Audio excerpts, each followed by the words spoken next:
Hey guys, my name's JJ and I've made this video resource as a guide to help small goalkeepers like myself make the transition to 11-a-side football. Making the transition from goals that are 8 feet tall and 24 feet wide might be scary, especially if you're short.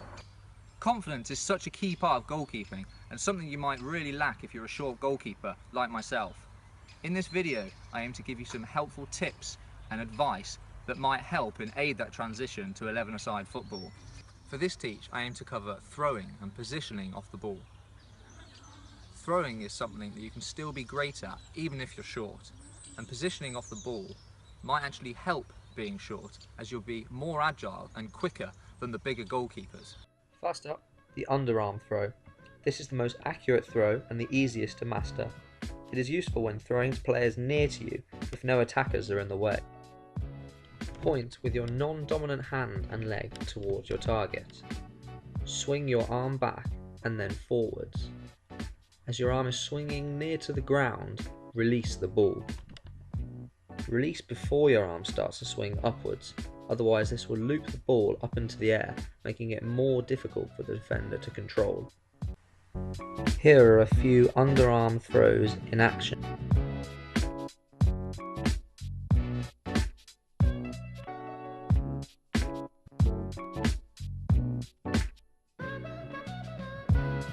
Make sure both hands are on the ball until you make your throw. This is to stop strikers knocking the ball out of your one hand, which is legal.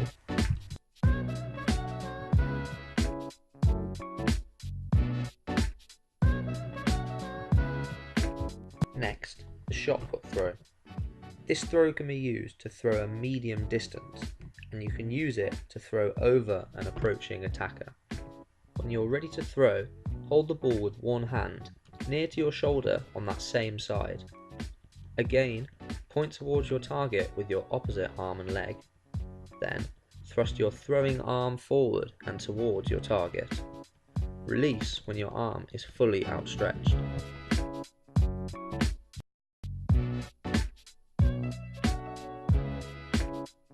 Aim so the ball bounces before your defender to give them a chance to control it.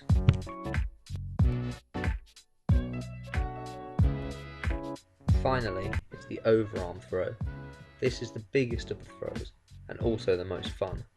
It's great to use in a counter-attack situation or playing the ball accurately into space for somebody to run onto. To get the best possible distance, you should run onto this throw sideways on. Point your one arm towards your target and pull your throwing arm back, then swing it forwards fast. When the arc of your arm is just reaching its highest point, release the ball.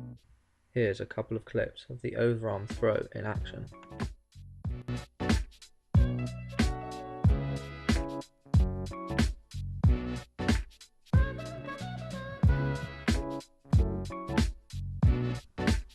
Positioning is incredibly important for goalkeepers, and you can find lots of advice on how to position yourself for shots elsewhere.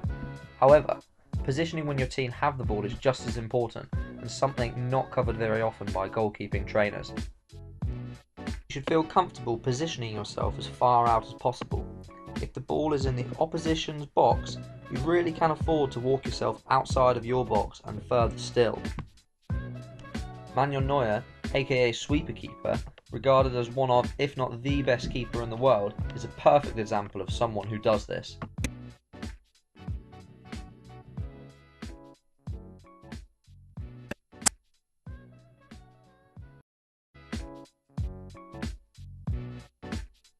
You should only try this when the ball is well into the opposition's half.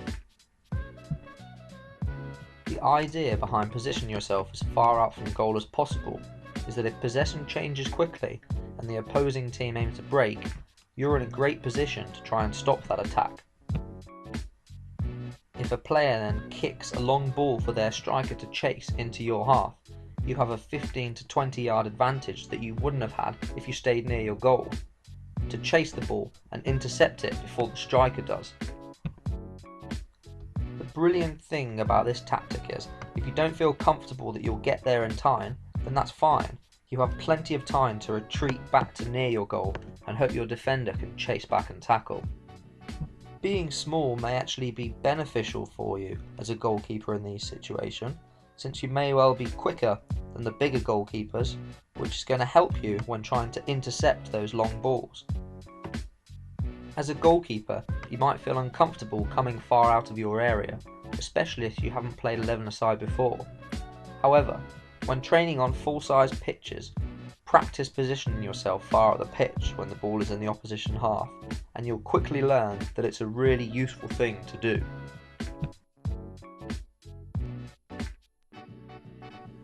In summary, we have covered how to catch using 3 separate techniques. Underarm, the easiest throw, is best for short distances. Mid-arm throws are better for slightly further distances. And finally, overarm throws, which are great for long distances and quick counter-attack situations. You should now also be happy to position yourself further out of your goal when the ball is in the opposition's half, ready to intercept a long ball before the other team even get a chance to shoot. Lastly, be confident with everything you do. It doesn't matter if you're small. Use this advice and keep practicing, and you'll be able to compete with any other goalkeeper.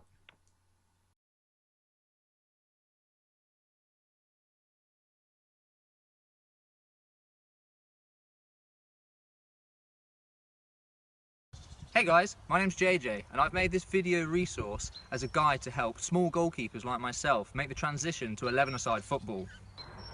Making the transition from goals that are 8 feet tall and 24 feet wide might be scary, especially if you're short. Confidence is such a key part of goalkeeping and something you might really lack if you're a short goalkeeper like myself. In this video, I aim to give you some helpful tips and advice that might help and aid that transition to 11-a-side football. For this teach, I aim to cover throwing and positioning off the ball. Throwing is something that you can still be great at even if you're short, and positioning off the ball might actually help being short, as you'll be more agile and quicker than the bigger goalkeepers.